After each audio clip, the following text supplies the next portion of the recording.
O julgamento que pode tornar o ex-presidente Jair Bolsonaro inelegível foi suspenso logo após voto do relator Benedito Gonçalves, que condenou Bolsonaro. A sessão será retomada nesta quinta-feira pelo TSE. De Brasília, André Anelli.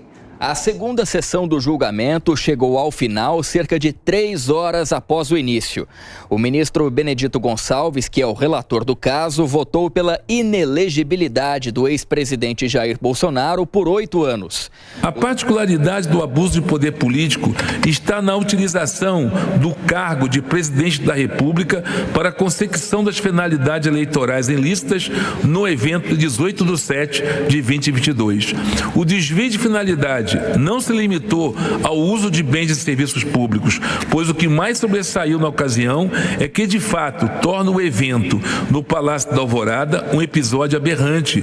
Foi o uso das prerrogativas de chefe o poder simbólico do presidente da República e da posição de chefe de Estado para degradar o ambiente eleitoral. O texto original do voto do ministro tem 382 páginas, mas foi levado ao plenário de forma resumida para dar celeridade ao julgamento. Benedito Gonçalves afirmou que o ex-presidente é integralmente responsável pela reunião com embaixadores ocorrida em julho do ano passado e que apresentou questionamentos em relação às urnas eletrônicas.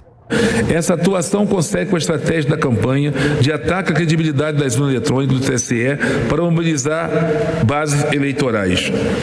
A reunião, portanto, teve nítida finalidade eleitoral, mirando influenciar o eleitorado e a opinião pública nacional e internacional. O uso da estrutura pública e das prerrogativas do cargo do presidente da República foi contaminado por desvio de finalidade em favor da candidatura da chapa investigada.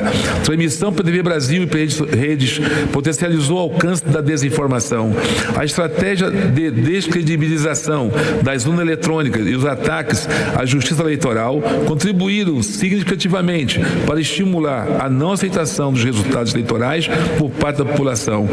Benedito Gonçalves disse ainda que a reunião com embaixadores no Palácio da Alvorada, em julho do ano passado, foi realizada há poucos dias da eleição e que a estrutura e o serviço do Executivo Federal foram mobilizados para viabilizar o encontro.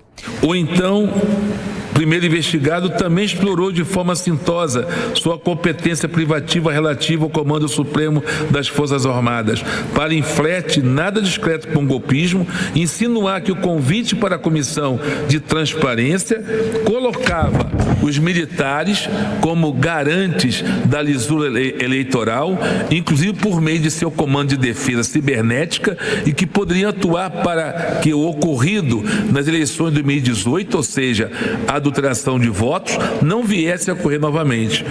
No entendimento do ministro, o então candidato a vice, Walter Braga Neto, não deve ser punido com inelegibilidade porque as provas não têm comprovação, não acabam comprovando a participação dele no evento do Palácio da Alvorada.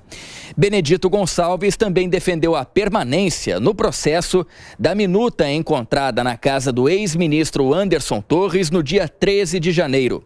Segundo o ministro, o documento que previa um estado de defesa aqui no Tribunal Superior Eleitoral deve continuar no caso porque tem relação com as declarações de Bolsonaro sobre o sistema eleitoral. A minuta de decreto do estado de defesa apreendida à residência do Anderson Torres em 12 de 1 de 2023 é um exemplo dos impactos dessa estratégia sobre a normalidade e a legitimidade das eleições. A minuta também indica que estava sendo gestado um golpe de Estado convergente com o discurso de 18/7 de 2022, no qual se insinuou que a derrota do candidato à reeleição corresponderia à prova de fraude.